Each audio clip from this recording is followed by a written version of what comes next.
Cada participante terá uma apresentação de 15 minutos, né? E mais 5 para as perguntas. Vocês preferem fazer todas as perguntas no final ou ao final de cada trabalho?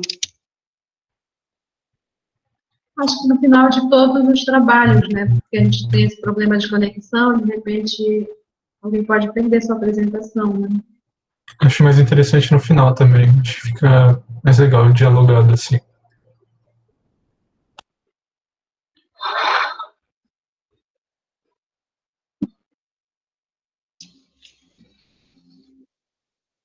Tudo bem, então. Eu gostaria de chamar agora a apresentação intitulada Educação e a Potência da Arte em Frida Kahlo, da Maria Durcilene Freitas Correia. Boa apresentação, Maria. Obrigada. Bom dia a todos e todas. Eu sou Maria Durcilene Freitas Correia, sou paraense, estudo na Universidade Federal do Pará, no campus universitário do Tocantins Cametá, faço mestrado no programa de pós-graduação em Educação e Cultura aqui em Cametá, o PPG-BUC, e o que eu vou apresentar para vocês é uma seção da minha dissertação que tem como tema a dissertação Autorretratos do Feminino nas Artes de Educar em Frida Kahlo. O que eu apresento aqui para vocês é a educação e a potência da arte em Frida Kahlo. A minha orientadora é cametaense também, daqui do programa de pós-graduação, a professora doutora Gilcilene Dias da Costa. Essa pesquisa, ela se tece das relações entre arte, gênero e educação. Busca-se cartografar as múltiplas possibilidades de produção de autorretratos do feminino nas artes de Frida Kahlo.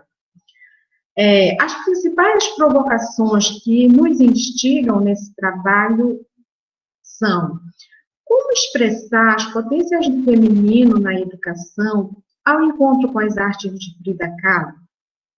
Que provocações esses autorretratos de Frida lançam aos valores e à educação do tempo presente?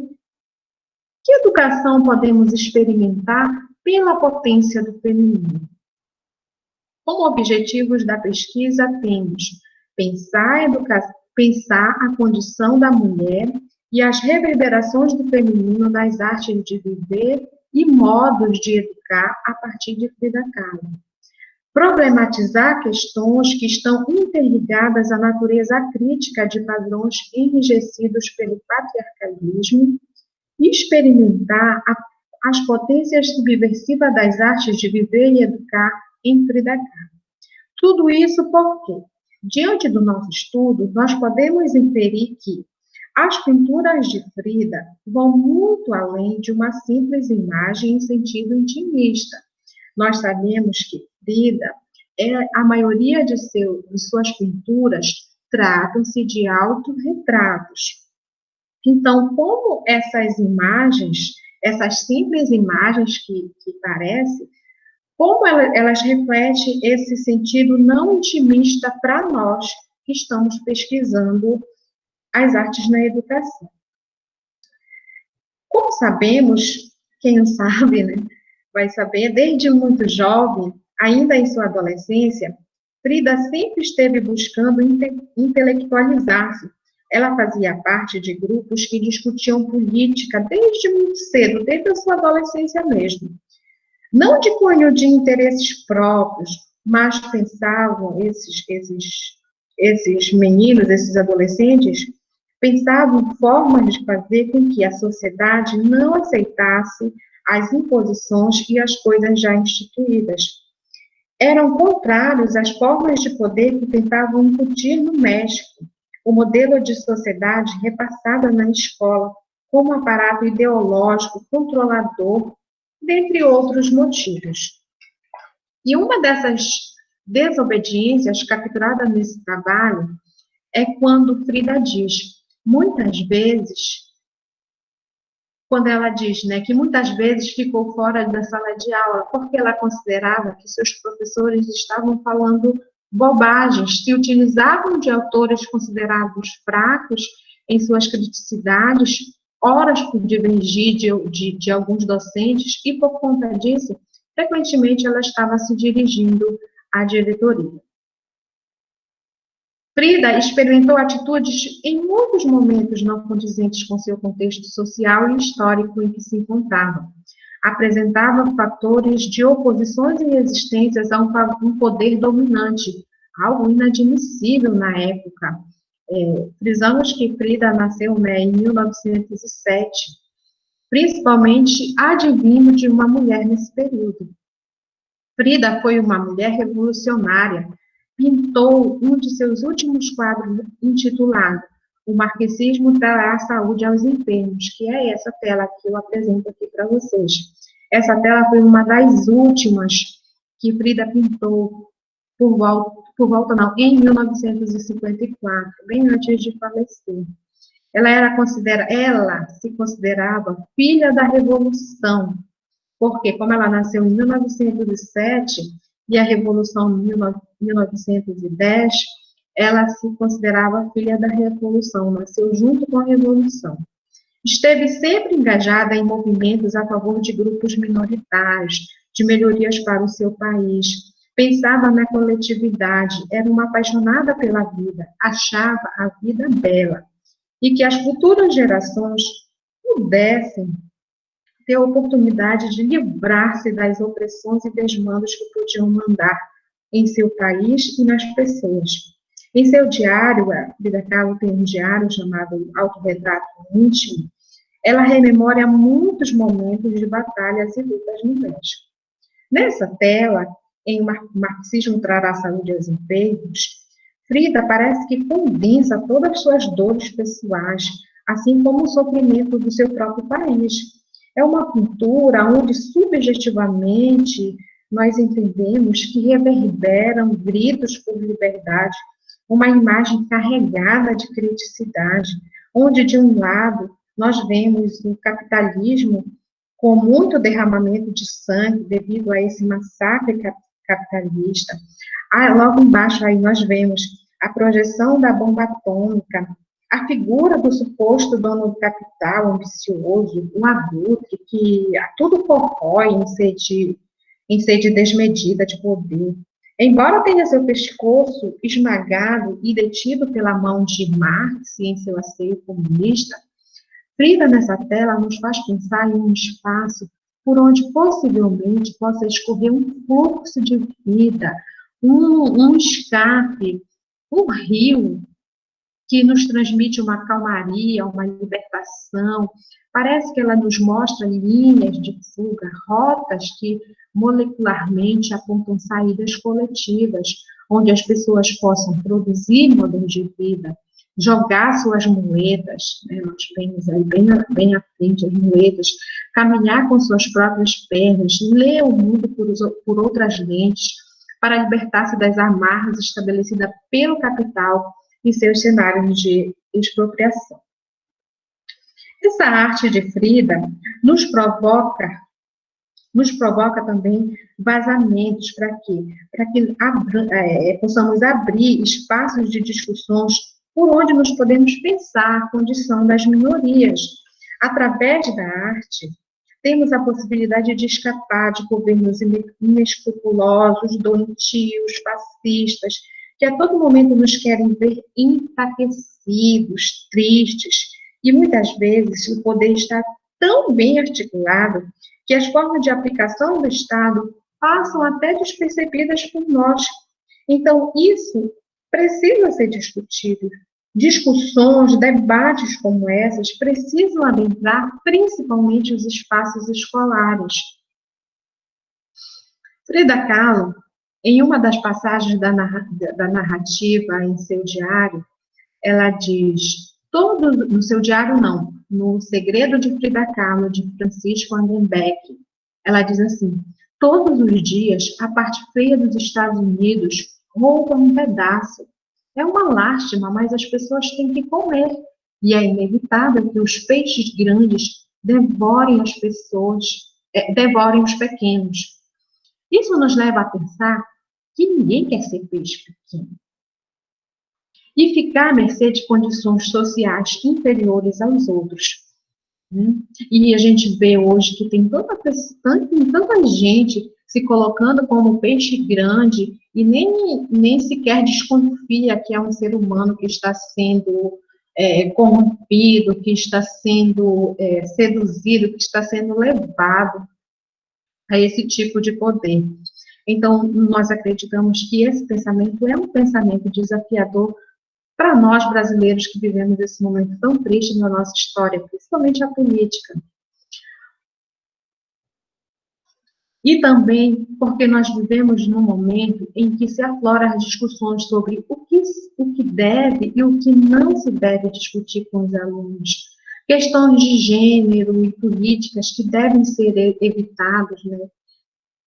E se nós deixarmos de falar isso em sala de aula, eu sou professora, nós vamos ter o quê? Um retrocesso na educação. Porque se nós não conversarmos sobre essas questões na sala de aula, cada vez mais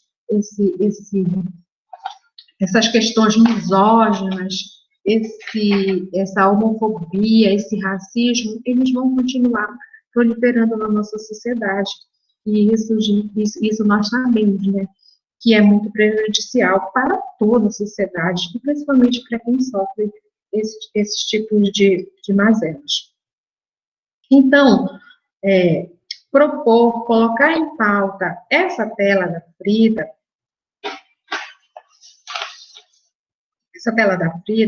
para discutir também o contexto educacional, é um ato de não insubordinação, é fazer resistência, pois nessa imagem há um arsenal de temáticas que precisam ser subvertidas. Frida também se deixou tocar, percebeu esse contexto da mordaça que nos reverbera a mensagem daquele que pode mandar e daquele que deve obedecer.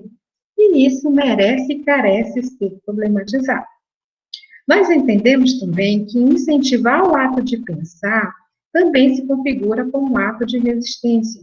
E isso nós sabemos que é considerado uma afronta, pois para o Estado significa que não estejam ensinando regras de boas maneiras aos alunos.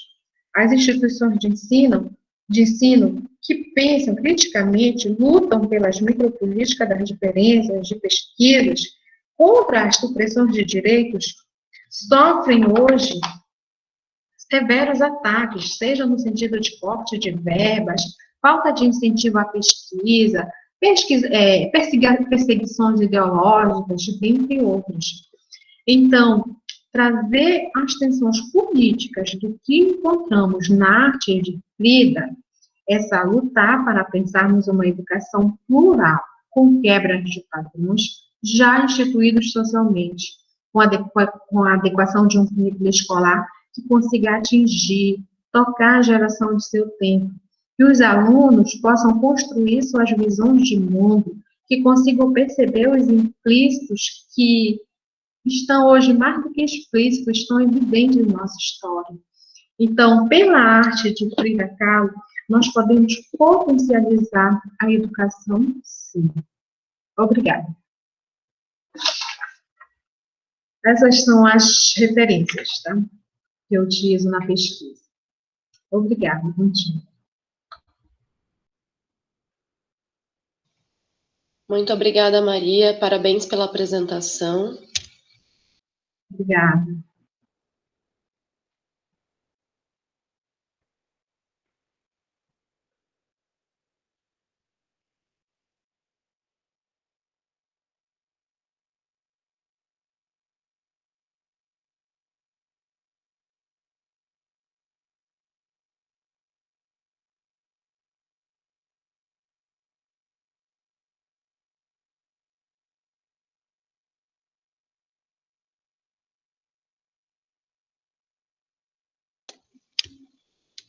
Pessoal, vocês me ouvem?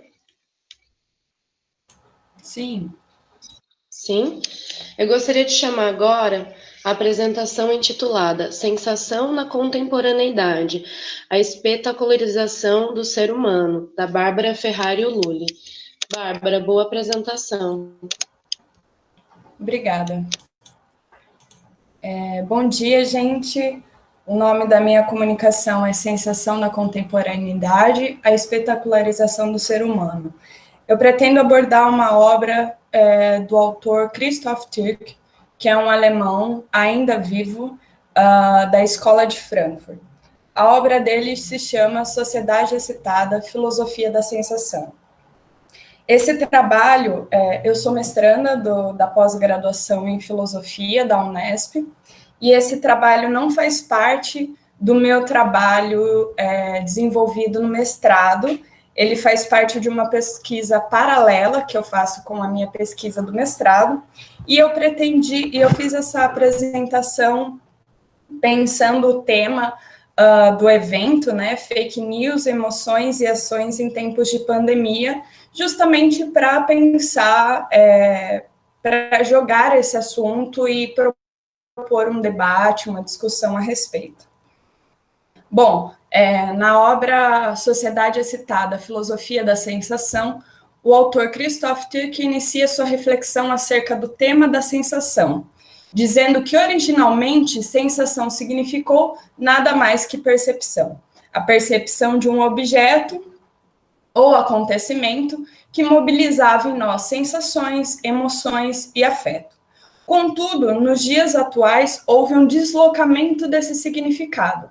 Assim, sensação passou a significar aquilo que atrai a nossa percepção, isso é, o chamativo, o espetacular. O deslocamento do significado da palavra sensação indica um acontecimento novo, algo surpreendente, que está fora do comum, ou seja, algo incomum.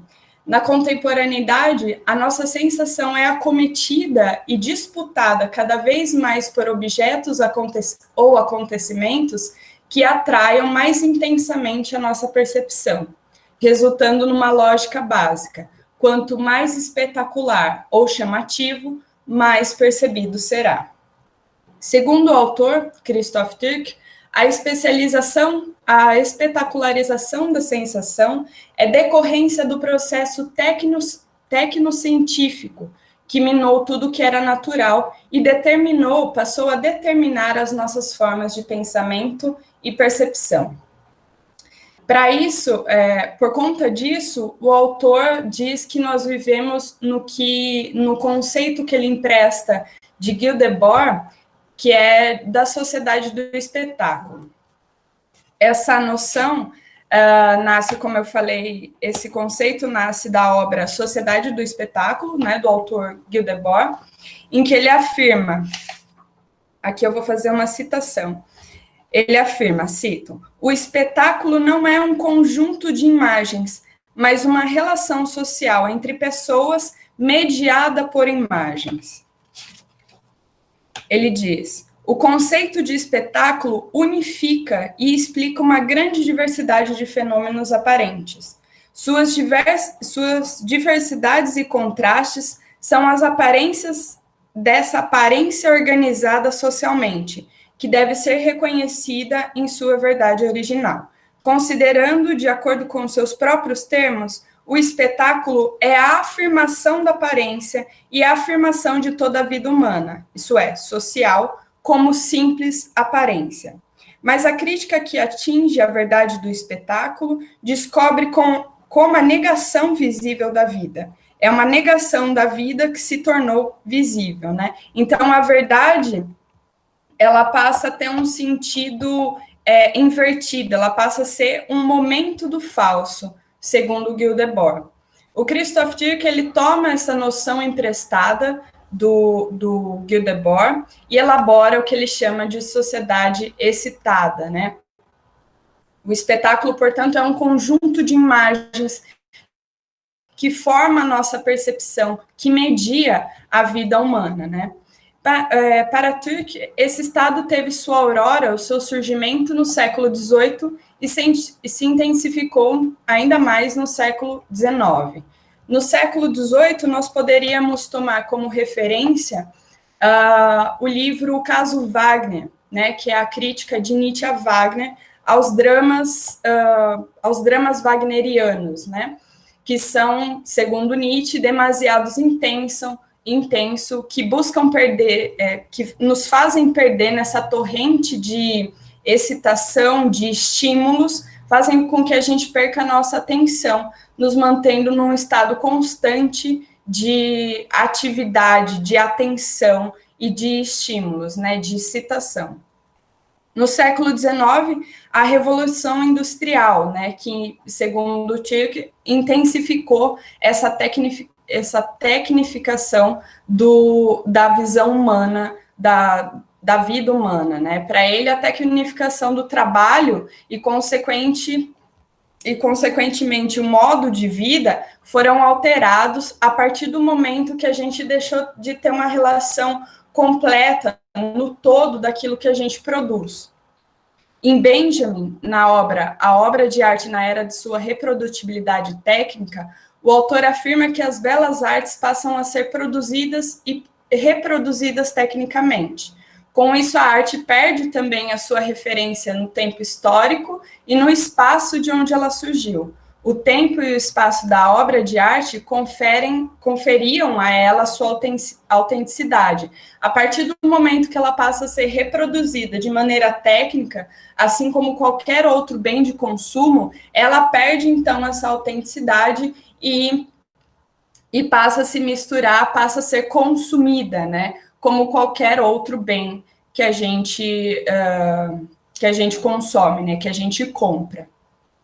O tempo e o espaço histórico da arte permitiam a ela, então, que ela fosse contemplada, pois ela era um símbolo de poder social. Ela nascia no seio de uma sociedade, de uma comunidade, e se desenvolvia ali.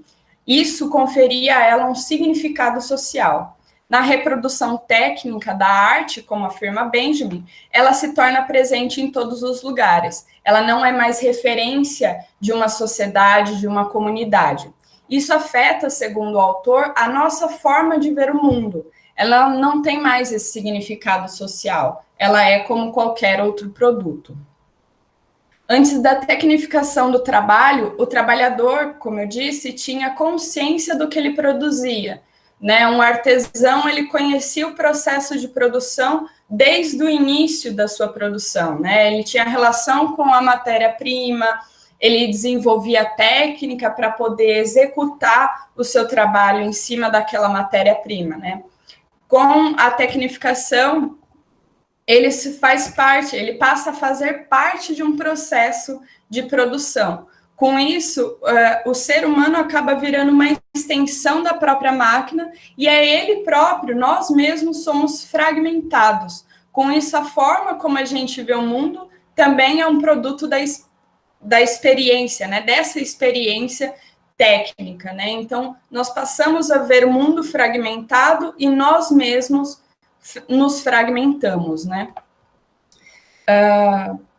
Em Türk, voltando à obra original que me guiou nesse estudo, a sociedade da sensação está ligado com a nossa forma de vida no século XX, que intensificou essas tendências do século XVIII e XIX. Há agora um grande fluxo, né, das metrópoles que intensifica a nossa agitação e, consequentemente, o nosso consumo, a nossa busca por coisas que nos aliviem, né? A busca por sentir intensamente diz respeito a uma incapacidade de poder perceber tantas coisas ao mesmo tempo. A forma do mundo atual nos oferece inúmeros estímulos, cada vez mais intensos, né? A gente sai na rua, são muitos outdoor, muitas propagandas, os próprios filmes, telejornais, tudo que a gente tem contato são demasiado intensos, coloridos, chamativos, né? Isso tudo para atrair a nossa atenção, que hoje em dia é, segundo o autor, muito competida, né? Todos os meios competem por nossa atenção e, consequentemente, pelo nosso consumo. Assim, a nossa atenção só se consegue manter naquilo que oferece estímulos constantes, a ponto da gente se prender nele, né? É preciso que uma obra de arte ou que um anúncio, um telejornal ofereçam estímulos a todo momento para que a gente se mantenha naquilo e não troque aquele determinado objeto ou acontecimento por um outro que nos atraia mais atenção, né? Isso na arte, que passa a ser reproduzida tecnicamente, como afirma Benjamin, ela se torna um bem de consumo como qualquer outro e passa a reafirmar, portanto, esse frenesi, esse estímulo, esse estado constante de agitação e excitação. Ela não proporciona, portanto, mais esse alívio, mais uma fuga, uma saída mesmo da vida cotidiana. Muito pelo contrário, ela passa a reafirmar isso, porque ela busca ser fascinante ou, como o autor Christoph Türk afirma, espetacular. Os meios de comunicação de massa também nos oferecem uma torrente de estímulos que competem para fazer parte dessas sensações. Como ele afirma, abre aspas, seus pensamentos não conseguem permanecer sem ser por eles molestados, né? Sem ser molestados, fecha aspas, sem ser molestado pelos meios de comunicação de massa. Assim, a notícia e a propaganda constroem o nosso aparato visual. Somos instigados a consumir a todo momento, como se isso definisse nossa essência, o nosso eu. Somos o que consumimos em matérias de bens de consumo, de informações e etc. Esse estado descrito por Türk como um estado constante de excitação, agitação e efervescência é decorrente da forma de vida contemporânea. Há uma enxurrada de imagens, notícias, anúncios que consumimos. Essa transformação afeta a nossa percepção estética, né? A imagem passa a nos manipular, media a nossa vida. Assim, para ser, no sentido ontológico, né? Para que a gente confira a algo ou alguém um estatuto ontológico de ser, é preciso que essa coisa ou pessoa seja percebida. Para que uma notícia seja percebida, por exemplo, ela deve ser nova. Daí a palavra news, né? É comunicado aquilo que vale a pena ser comunicado a todos, né? Então, essa ideia de comunicado para todos nasce, segundo o autor, do termo res publica na Roma Antiga, né? A res publica, em latim, significa coisa do povo. Então, na Roma Antiga, o conceito era visto de forma diferente do que nos é hoje, né? Na Roma Antiga, quem eram todos? Todos significava tão somente as pessoas livres, ou seja, cito, abro aspas, cidadãos aptos ao serviço militar que tinham domínio absoluto sobre a unidade familiar que consistiam em terras, gados, escravos, dependentes e parentes. E aquilo que dizia respeito a todos era, na realidade, bem pouco. Fecho aspas. Então, todos não eram todos de fato.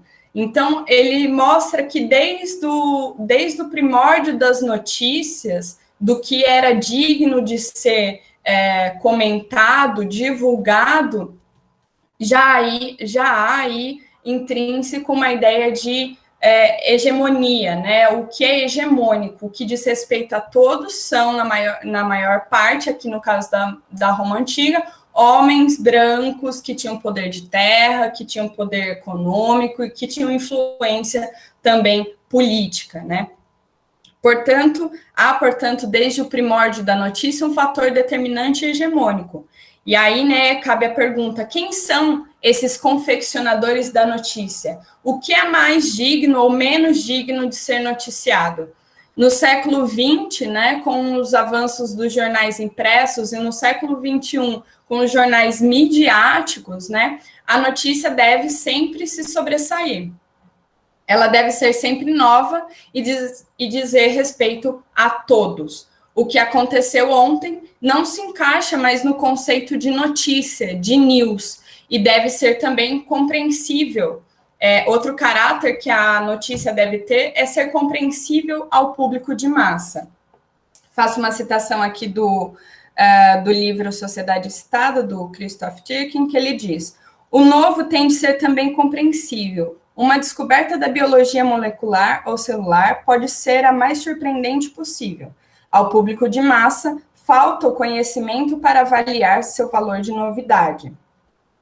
Antes de qualquer coisa, algo para especialistas. No entanto, se levar à manipulação genética de alimentos, a clonagem de seres vivos, ou se seu descobridor receber o prêmio Nobel, então é algo que tende a dizer a todos, uma notícia, né? Ela tem que ser especialmente compreensível e tem que deixar claro, já na imagem, acerca do que ela vai falar, sobre o que ela vai falar, né?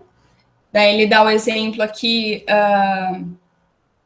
do aperto de mão entre dois líderes que cessam, que com isso fazem um acordo de paz entre dois líderes do Oriente Médio.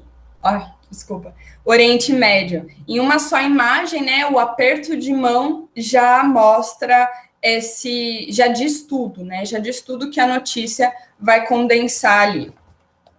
Ela condensa todo o significado da notícia. Então, isso indica uma questão ética do trabalho jornalístico, onde as notícias são construídas meramente e não são meramente transmitidas, né? Isso se torna uma coerção generalizada da percepção, que cria um imperativo da divulgação, como afirma Turk. Se é comunicado, é porque é importante. Contudo, os noticiários e meios de divulgação começaram a ter que se renovar cada vez mais. Há sempre uma enxurrada de novas informações. O novo se exaure rápido e é preciso uma notícia ainda mais nova para manter o público informado. Eis que surge uma inversão no significado, na própria lei da base da lógica da notícia. Se antes ela era comunicada porque é importante, né? Se é comunicado é porque é importante, hoje ela é importante porque é comunicada, né? Esse é o imperativo da imprensa, segundo ele, que não pode deixar de rotular como importante aquilo que divulga. Para ele, é uma superposição da tese, onde, porque comunicável, diz respeito a todos, né?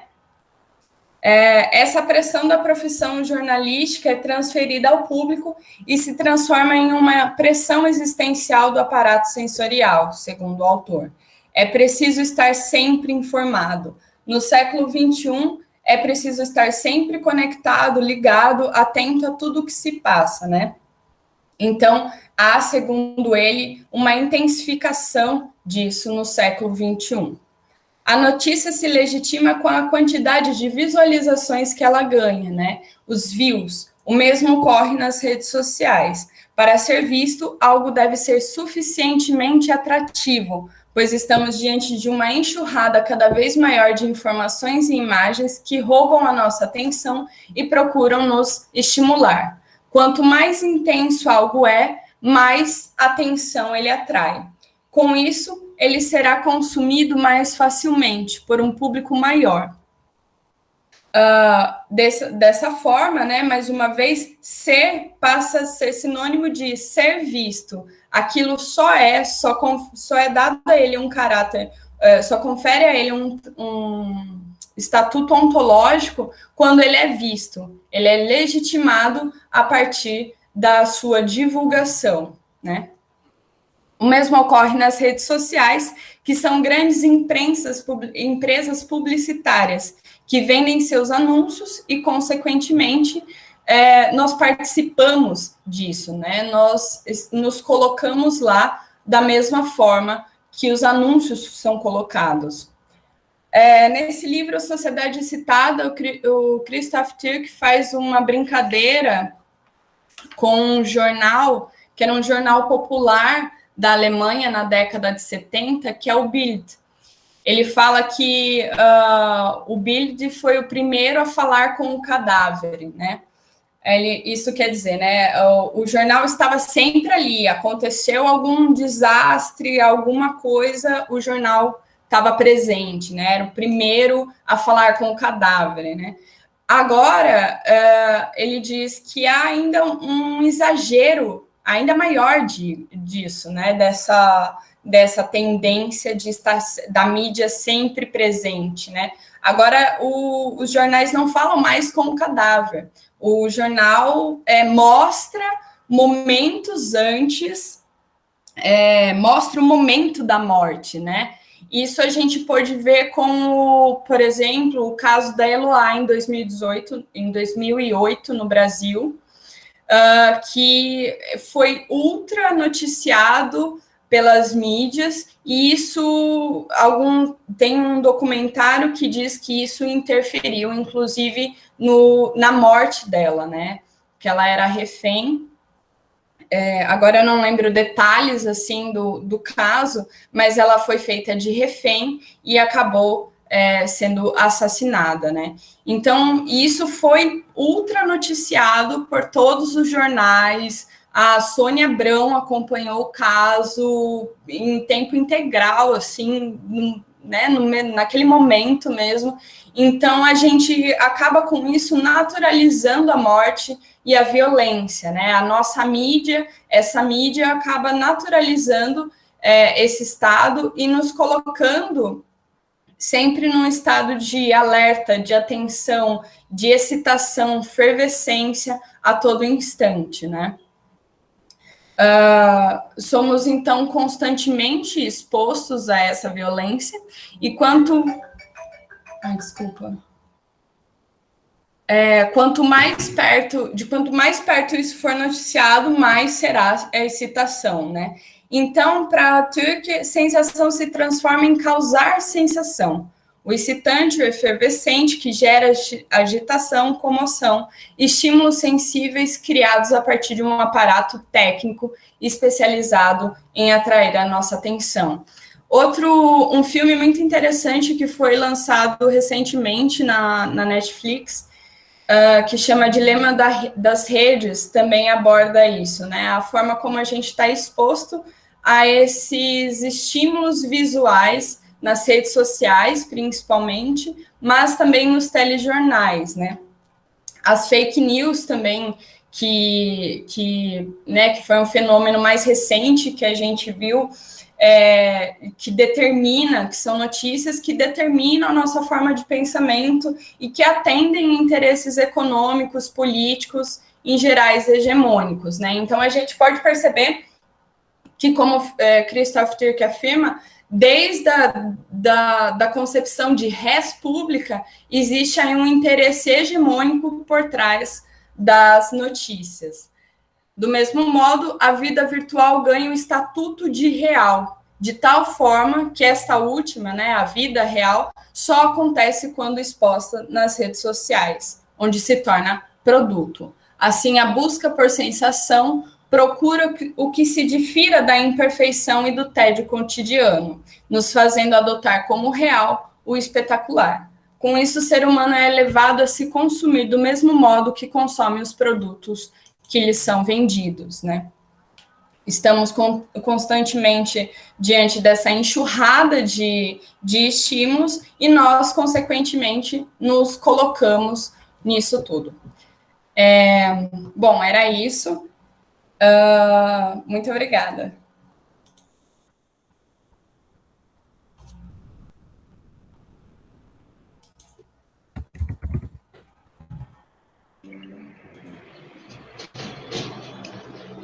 Parabéns pela apresentação, Bárbara. Agora eu gostaria de chamar o apresentador Luca Barreiro Lopes de Almeida. Por favor, pode começar sua apresentação e uma boa apresentação.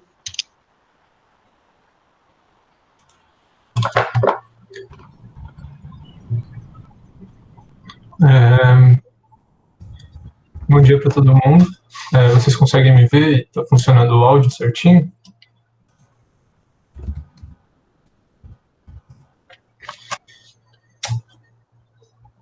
Enfim, o título da minha apresentação é Uma viagem filosófica, discussões materialistas em Jacques Le Fataliste et son Maître, de Denis Diderot. Essa é uma pesquisa que eu faço sobre o financiamento da FAPESP, no projeto 2020-0103 9-1. Eu queria agradecer ao evento por me receber e por me dar esse espaço para a apresentação da minha pesquisa. Eu sou graduando em Letras do 4º ano de Campus São José do Rio Preto e faço essa pesquisa com a professora doutora Flávia Faleiros.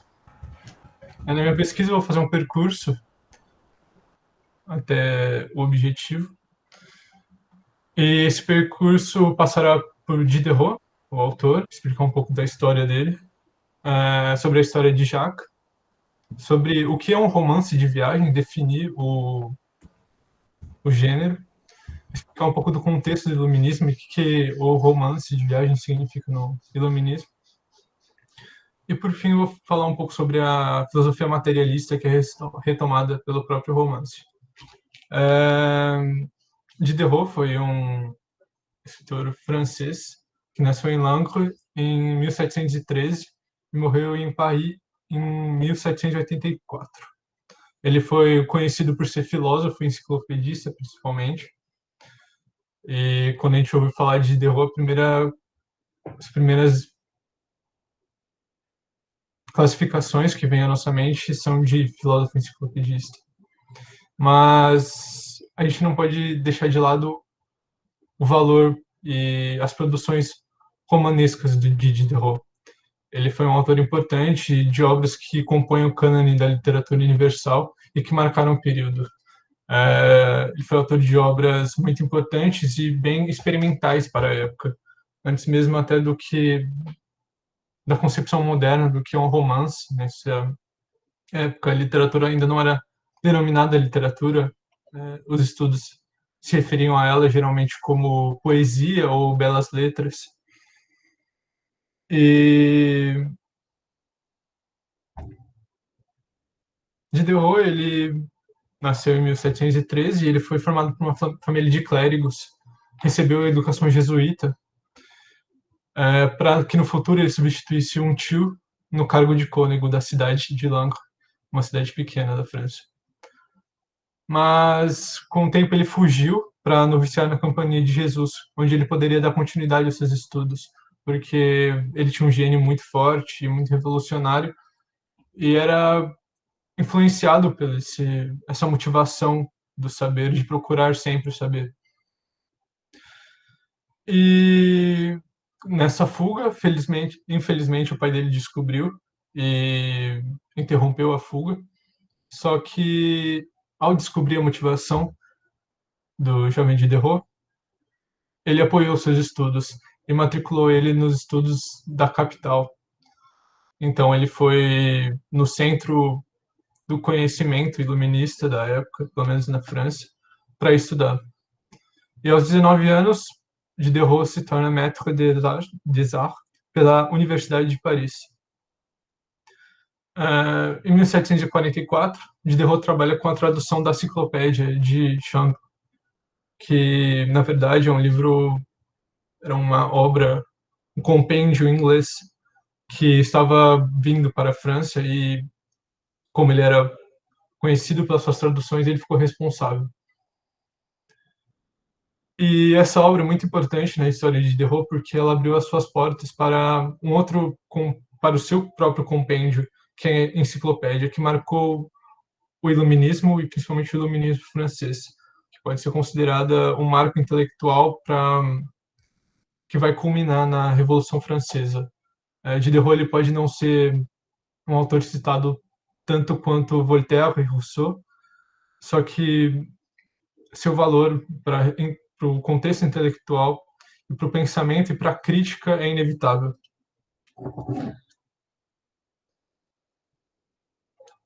Em 1746, ele escreve o Pensée philosophique, obra que lhe condena por afrontar o cristianismo com proposições deístas. No mesmo ano, ele escreve La Promenade sceptique, que, ao saber que ele estava escrevendo a obra, um padre da época denuncia seu escrito e ele é recolhido. 3 anos depois, em 1749, ele escreve Lettres sur les sauvages, à l'usage de cerveaux, que lhe rende uma prisão no Castelo de Vincennes. Ele não chegou a ir para a Bastilha, porque a Bastilha estava lotada, senão ele teria o seu lugar lá.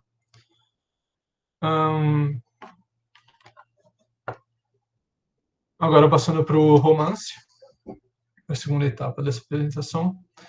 Jacques Le Fataliste et son Maître é uma obra póstuma desse autor.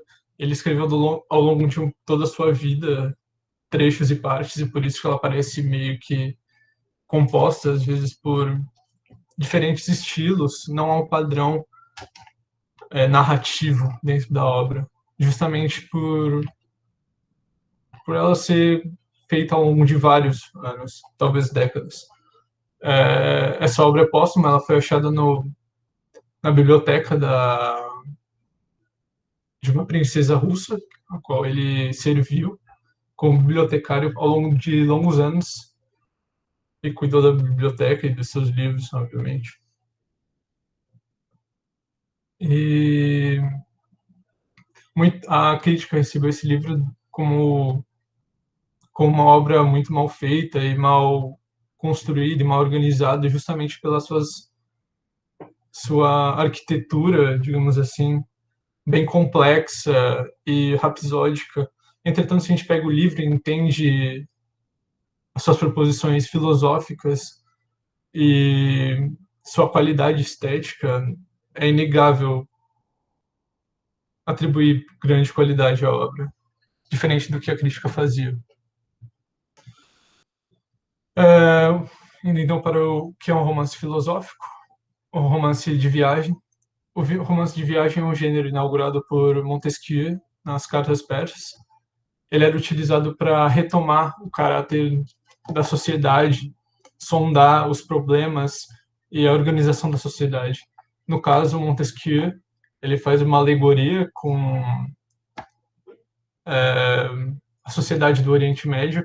Então, há toda uma metaforização da organização da sociedade francesa para a organização da Pérsia.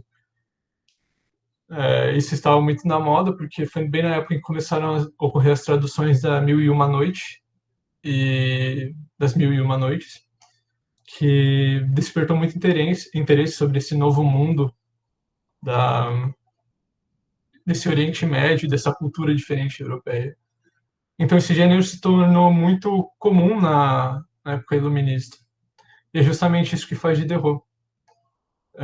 Diderot usa um romance de viagem, só que, dessa vez, ele não utiliza só para falar sobre a organização da sociedade francesa, mas sim para sondar esse pensamento iluminista.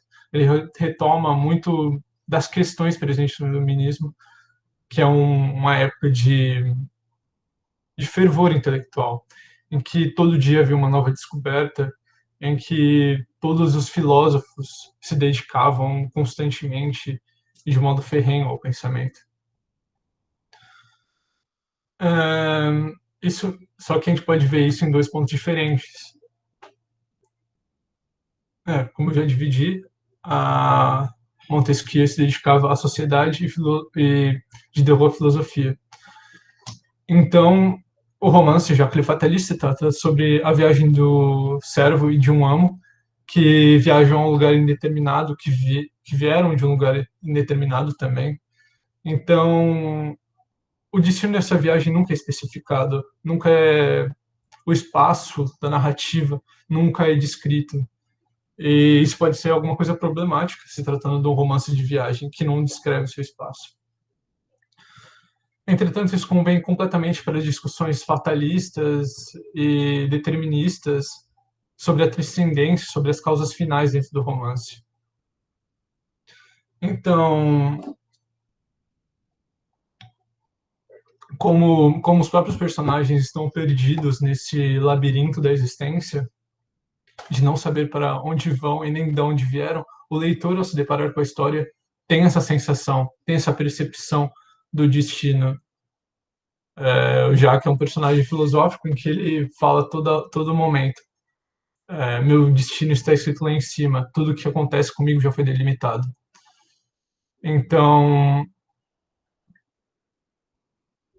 ele ele retrata o que Lukács chama de desabrigo transcendental.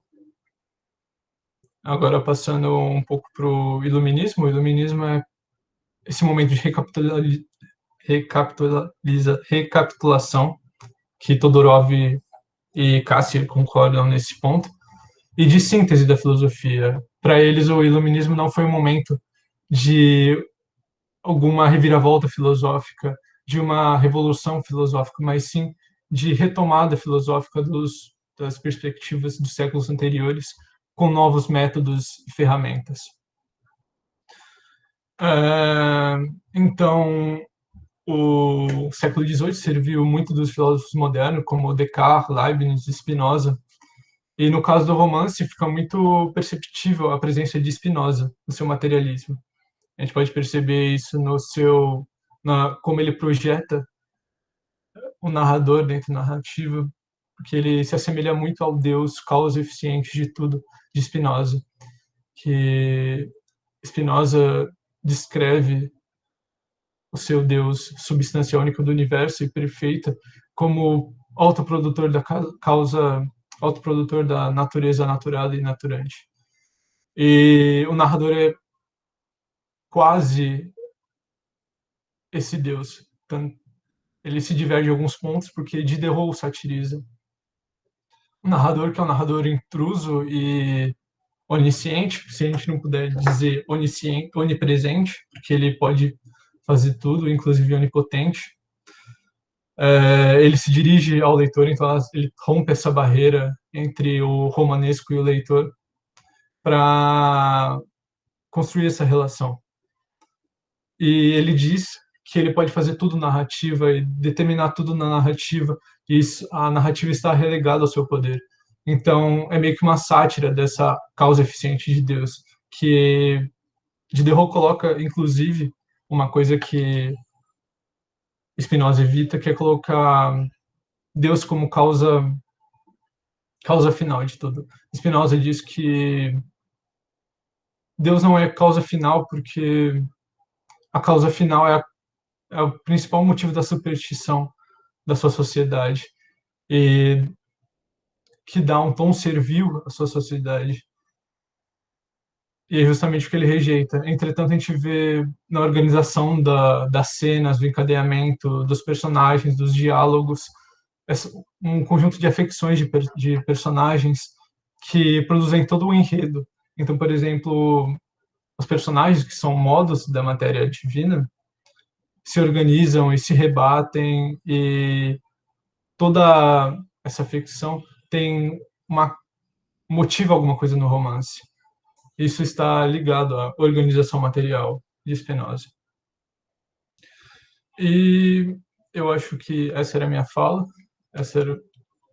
isso é o que eu tenho preparado para hoje, e obrigado pelo evento, por se deu espaço para a minha apresentação.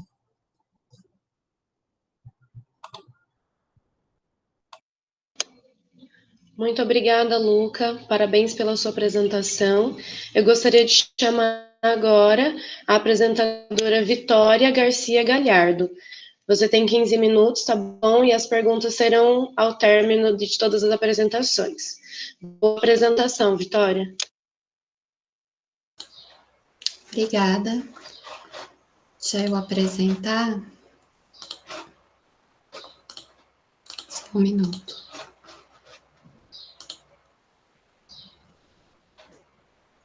É possível ver a tela, Bruna?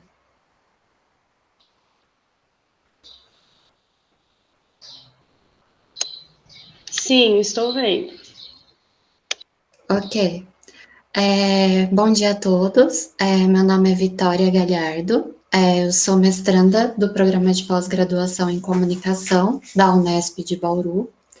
E hoje eu venho apresentar, trazer essa comunicação chamada Transgressão, Arte e Cultura. Ela é um pequeno fragmento da minha dissertação de mestrado, que é o Corpo e a Abjeção no Cinema Sensual Contemporâneo, e ela é um pequeno recorte teórico em uma das etapas que eu passei, e ela serve tanto como uma exposição e também como uma provocação. Eu trago, então, 3 etapas de discussão. Primeiramente, eu vou discutir um pouquinho o conceito de transgressão em Baitai, né, como uma pequena introdução, expor alguns relatos de censuras artísticas, né, que aconteceu nos últimos anos aqui no nosso país, algumas delas, e depois trazer as considerações do Bataille numa perspectiva dos estudos de arte, cultura e sociedade em Jenks. Então, inicialmente, para a gente entender o conceito de transgressão, ele é relacionado, né, a um processo muito conectado à experiência interior do sujeito, né, para o Bataille, né, mas é superar o proibido, superar o interdito. Então, o Bataille, ele coloca a transgressão, principalmente no livro O Erotismo, publicado na década de 50, e ele é muito relacionado inicialmente à questão da atividade erótica, né, mas ele vai colocar diversas questões relacionadas a essa superação. Bataille, então, ele entende que o interdito seria o proibido e que a transgressão é o excesso, né? Tem vários desdobramentos do conceito de transgressão, além da experiência interior, a gente também tem a questão do informe, entre outras, mas ele está muito relacionado tanto à questão da vida em sociedade, mas também a essa questão de superação do próprio sujeito. Nesse segundo momento, eu trago alguns exemplos de censura que a gente teve no país, que está muito relacionado a uma estética, uma apresentação transgressora do corpo, né? Então, a gente tem aí algumas imagens, primeiramente da performance Macaquinhos, da exposição do Queer Museu, e da performance Labeté, que é uma das últimas que a gente sofreu esse processo de censura. Então, inicialmente, essas seriam atividades transgressoras dentro da sociedade, muito mais vistas nesse aspecto, porque elas sempre estão relacionadas ao corpo, né?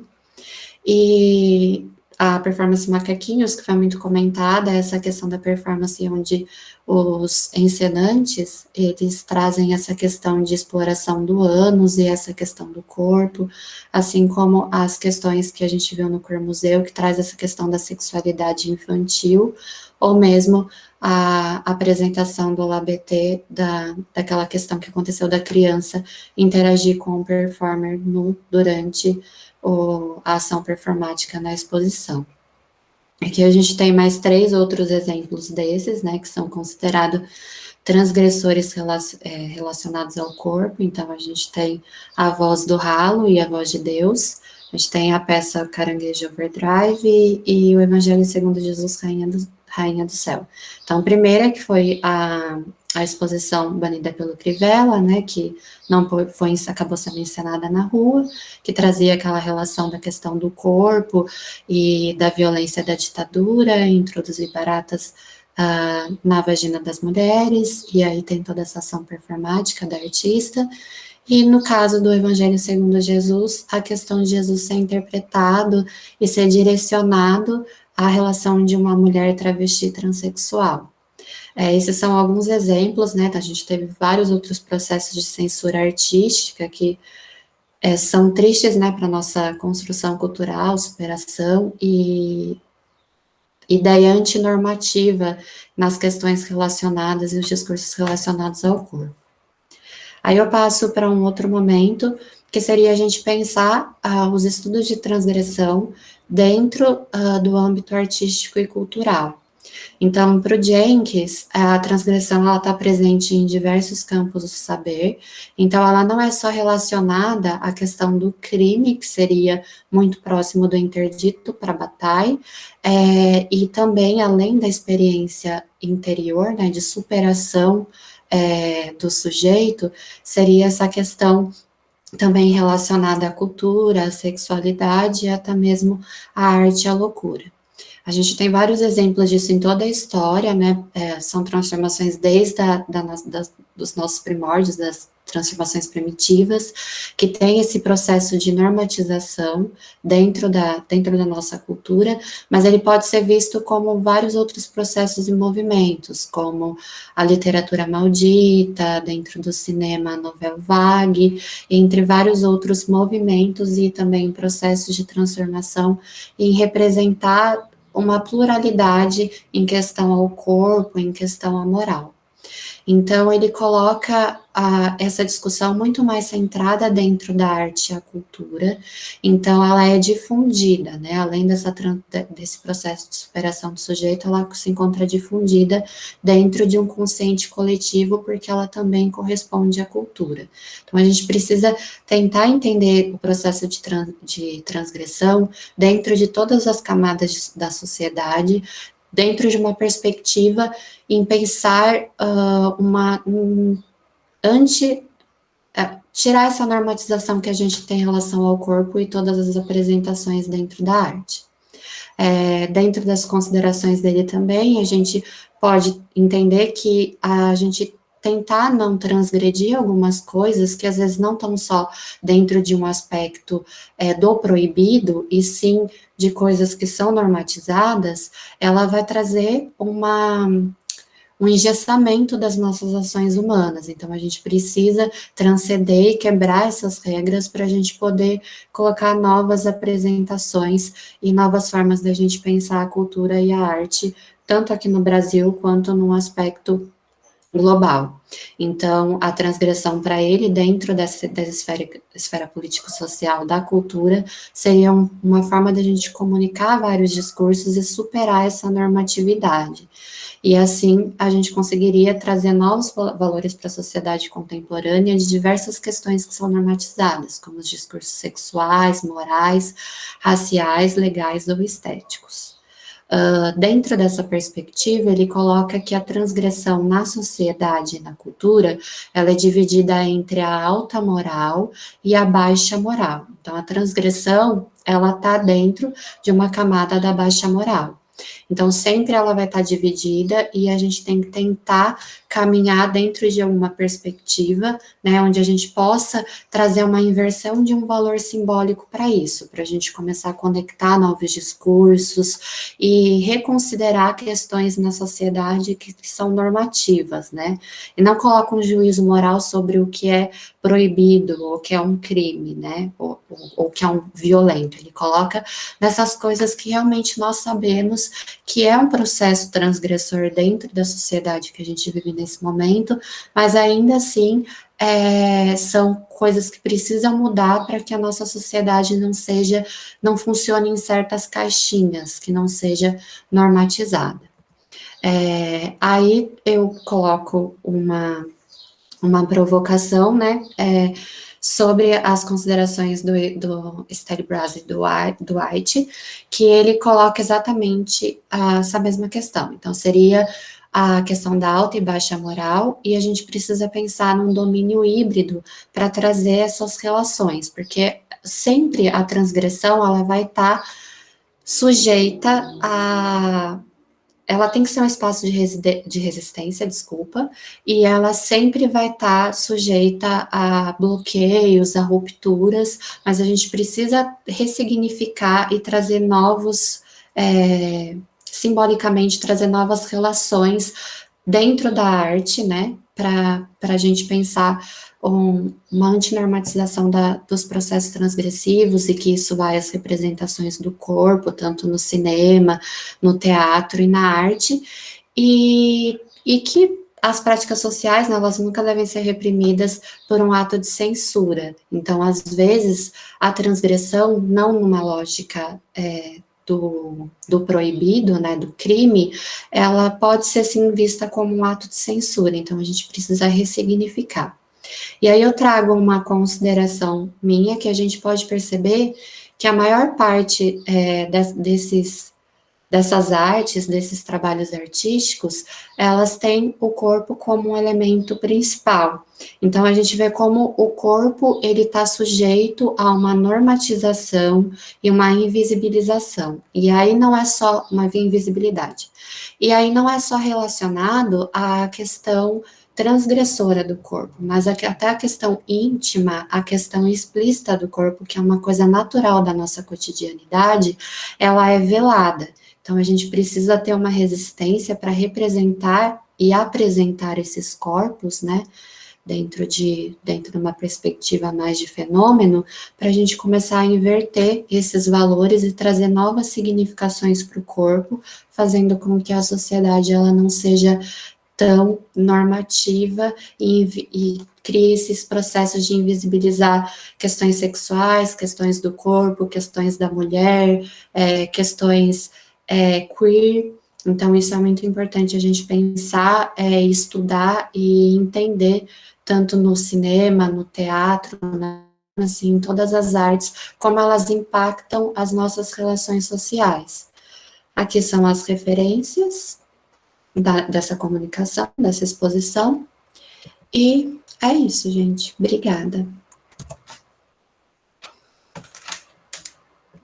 Opa.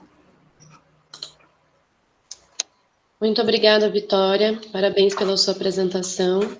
Nós terminamos, né, as pessoas que estavam inscritas para participar dessa mesa como apresentadores, e agora nós podemos dar abertura à rodada de perguntas.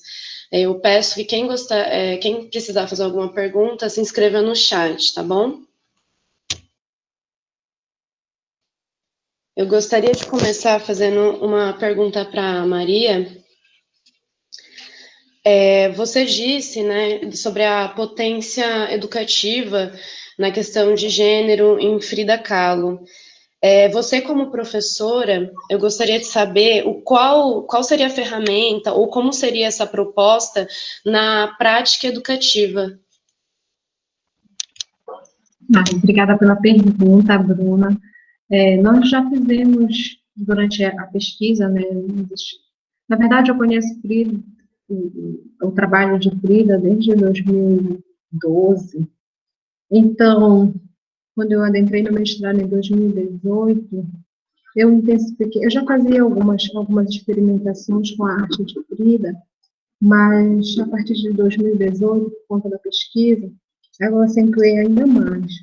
Então, essas experiências, né, na prática mesmo que nós fazemos, primeiro, né, porque eu trabalho Frida na sala de aula. Trabalho porque eu encontro nas culturas dela muitas temáticas. Essa que eu coloquei, o marxismo traz a saúde aos enfermos, é apenas uma. Mas nós temos, por exemplo, o veado ferido, nós temos o veado ferido que nos remete a questões de gênero, nós temos umas facadinhas de nada, que nós podemos trabalhar a questão da violência contra a mulher. Então, eu trago, né, essa proposta, e também já fiz algumas experimentações com meus alunos, nesse sentido, né, trazendo essas telas de Frida e trabalhando essas temáticas, tanto na disciplina de arte quanto em língua portuguesa. Também algumas apresentações durante alguns eventos na escola. Nós temos na Escola do Ator, nós temos o Sarau Literário, então, que é trabalhado na sala de aula, né, sobre as temáticas, nós também apresentamos nesse sarau. Então, essa é a minha proposta, né, a proposta que a gente constrói junto com os alunos. Que em Frida nós temos muitas aberturas, né, abertura para diversos assuntos. Foram em torno de 153 telas que ela pintou, né? Então, além de nós, eu sempre inicio com os autorretratos, né? Do aluno olhando para si, do aluno olhando para o outro, né? Essa questão da identificação consigo mesmo, Então, fazer essa identificação demora um certo tempo, então a gente vai conversando com os alunos, eles vão conversando conosco, nós vamos procurando interagir com outras pessoas dentro da escola, uns fazendo com pessoas fora da escola, e assim nós vamos conversando, dialogando sobre essas temáticas. Ok?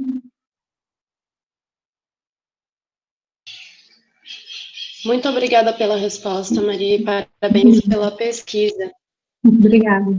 Agora eu gostaria de fazer uma pergunta para o Luca. Luca, você começou, né, contando as viagens de Diderot, e me pareceu que o gênero romanesco pretendia abordar o novo, né, o inusitado aos olhos do europeu. Até você citou o fascínio com o Oriente Médio.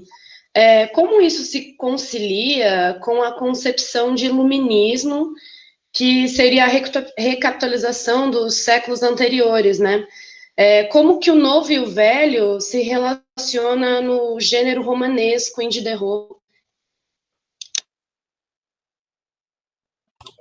Então, a gente pode pegar a questão do novo nas questões estilísticas até de Jacques. Você pega ele para um livro do século XVIII, ele é totalmente revolucionário em questões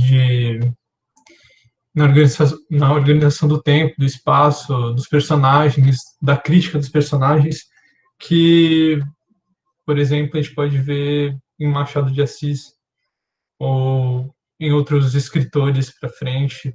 O próprio Milan Kundera considera que a gente não pode passar pela história da filosofia sem entender as questões da organização, história da literatura, sem entender as questões e a organização de Jacques. E a questão entre o velho e o novo é justamente essa questão do iluminismo, de recapitulação, que ele retoma as ideias para novos métodos. Então, talvez até utilizar o romance como um método de debate é uma inovação.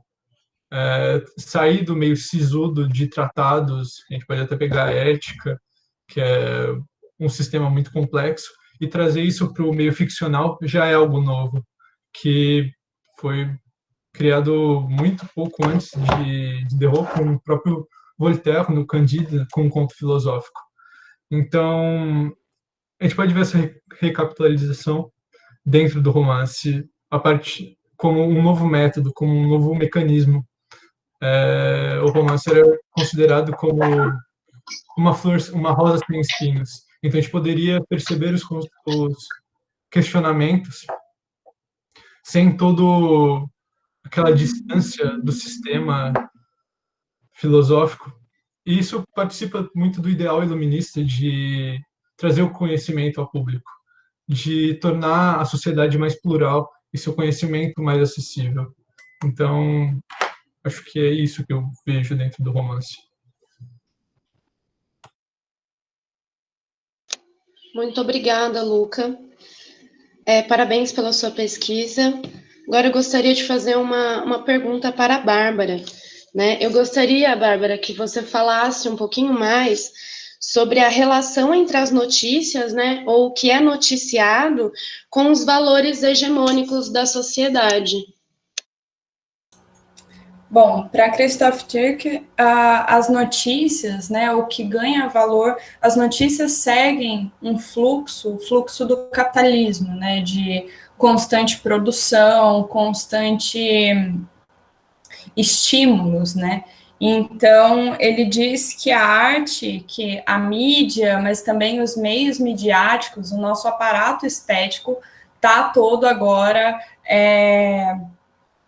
concebido nessa lógica capitalista, né, de frenesi, de consumo. Por isso, ele fala sobre essa questão do novo, né, da notícia sempre querer trazer o novo, o imediato, o exorbitante, né, o inusitado. Justamente, e aí, né, há uma consonância entre os valores do capitalismo, do consumo exacerbado, com também com, né, o nosso consumo de arte, o nosso consumo até mesmo de relações, de notícias, né?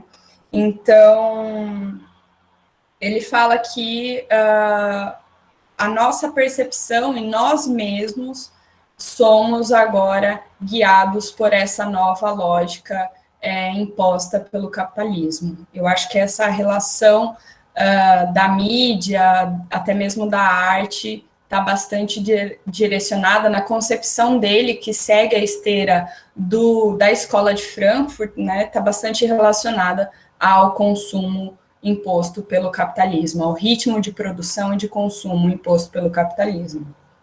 Obrigada pela pergunta.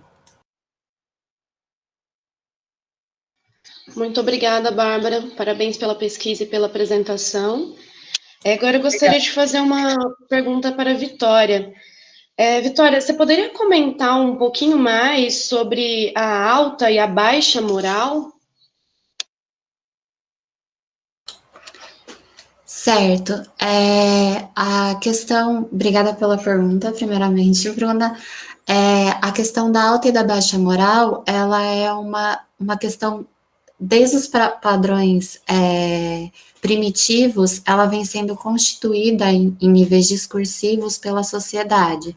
Então, a gente vai invisibilizando coisas e deixando coisas como elas são dentro de uma alta moral. Então, a sociedade, a gente invisibiliza o corpo, e isso está muito em contingência, tanto com as questões do cristianismo, quanto com as questões sociais. Então, ela vai dividindo, e tudo que acredita, né, dentro da nossa história da sociedade, que é algo negativo, que é algo transgressor, que subverte os padrões morais da sociedade, ela vai sendo expurgada para a nossa baixa moral. Então, a cada momento que isso acontece, certas coisas vão sendo mantidas nessa caixinha. E o que o Jenks coloca é a gente começar a subverter e normatizar isso, ou trabalhar mais com isso, porque é um processo muito árduo a gente tentar esse processo de inversão de valores, já que tem questões que eram trabalhadas, por exemplo, o teatro da crueldade, que é da década de 20, por exemplo, ele traz noções, se não até mais transgressoras, do que a gente vê hoje no cinema transgressivo, no cinema sensual, só que são coisas que até hoje são invisibilizadas, porque esses padrões, tanto político, social, eles vão colocando essas coisas na caixinha, e aí a gente tem que tentar cada vez, dentro da produção artística, tentar subverter isso para criar um novo valor e transformar essa baixa moral dentro de um padrão híbrido da alta moral, né, que nem sempre ela pode ser uma alta moral, mas ela pode estar ali flertando com a alta moral também, tendo que, hoje, até uma exposição explícita de algo do corpo, ela é considerada uma baixa moral. Então, acho que é isso. Obrigada.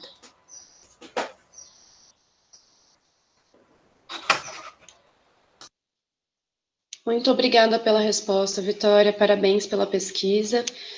Pessoal, mais alguém tem alguma pergunta ou consideração a fazer?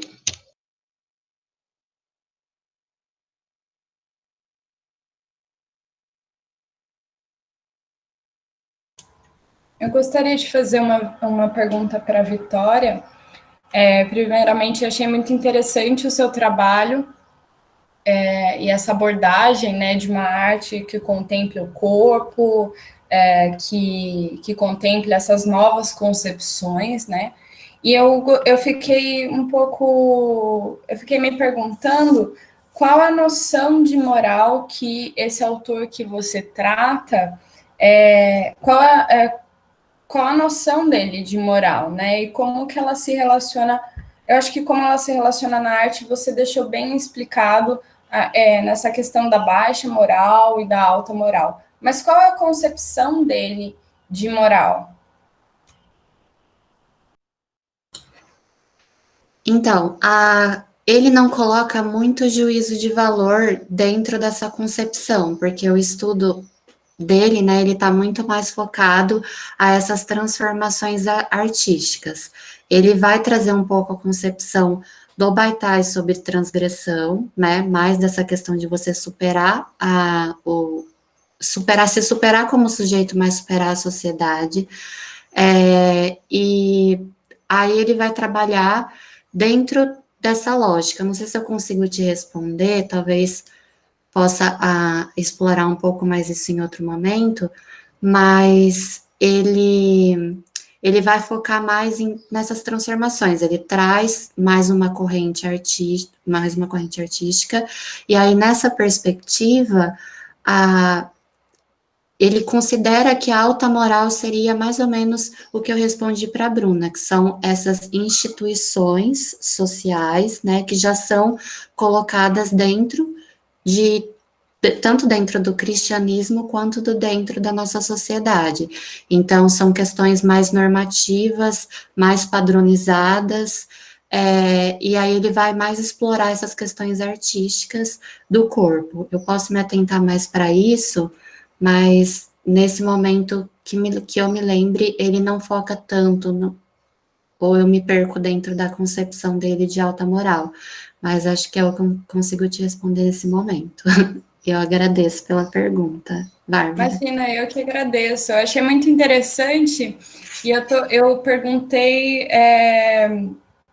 mais para saber mesmo qual era essa noção de moral. Eu acho que está bastante ligado a um pensamento hegemônico, né, ao Estado burguês e tudo mais, né? Sim, ele está muito ligado, como é um estudo mais contemporâneo, de 2003, ele está muito mais ligado a essa questão da cultura ocidental, que a gente tem essa questão que vai trazer o capitalismo e etc. Essa é uma passagem da dissertação que eu acabei não explorando tanto porque eu estudo o cinema das sensações, né, que é um cinema transgressor esteticamente que coloca o corpo em novas configurações do cinema de arte, em circuito, em distribuição. Mas é muito interessante o que ele coloca da gente repensar, né, nosso papel quanto sujeito na sociedade em tecer novos valores pelas coisas. Mas acho que cai sim muito isso do capitalismo e da cultura ocidental. Ah, que interessante, obrigada. Interessante também saber que é um estudo bem recente, assim. Eu ia perguntar sobre o ano. Bacana, muito bacana, obrigada. Obrigada a você.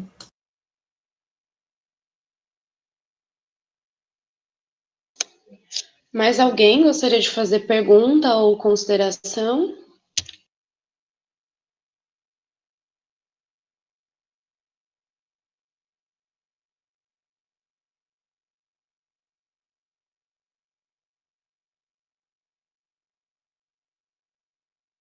Bom, pelo que eu vi aqui, ninguém se manifestou. Então,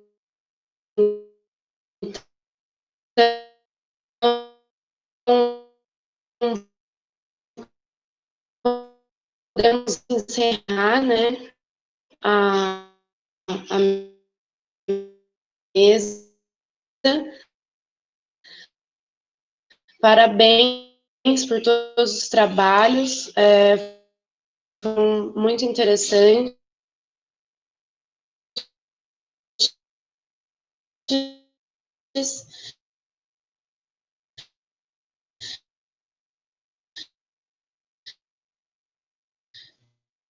Obrigada.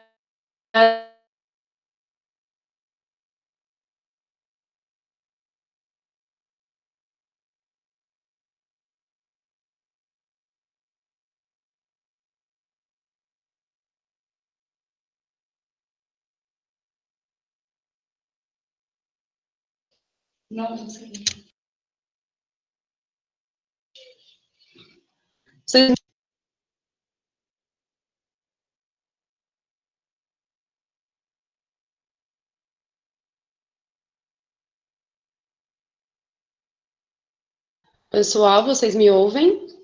Sim? Então, me desculpa, eu encerrei a mesa, mas parece que travou.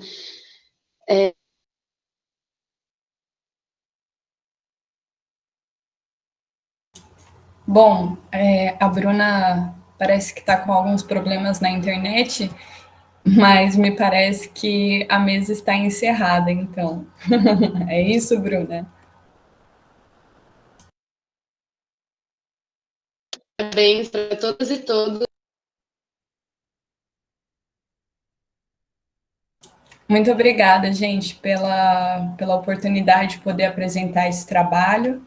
E é isso. Obrigada a todos e todas.